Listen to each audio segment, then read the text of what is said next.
Ako po si Eddie Ohano, isang teacher sa high school. Noong Agosto 2023 po ay napansin ko na lumalabo po ang aking paningin dahil sa paggamit ng computer.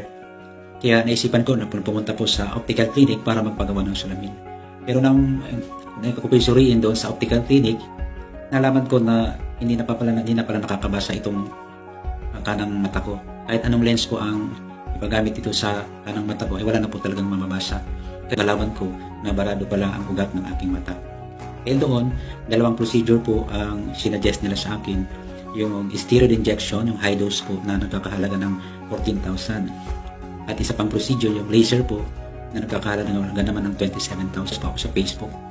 Nakita ko po yung video ng isang tao na gumamit ng ion spec na barado din po ang kanyang mata, ang ugat ng kanyang mata. Kaya nagka-interest po ako na panoorin yung video.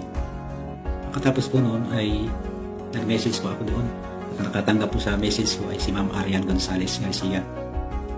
Noon, pumili po ako sa kanya ng ion spec.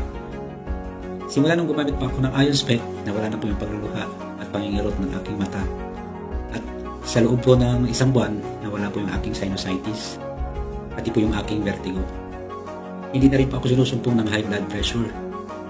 Yung akin naman pong sore throat na hindi po mapagaling ng mga doktor, dalawang doktor na po aking pinuntahan. Sa loob po ng 3 buwan, gumaling na po yung aking sore throat. Dahil yung kanang mata ko naman po na hindi makabasa, pagkalipas po ng 2 buwan, sinubukan ko pong manghiram ng reading glass sa aking teacher.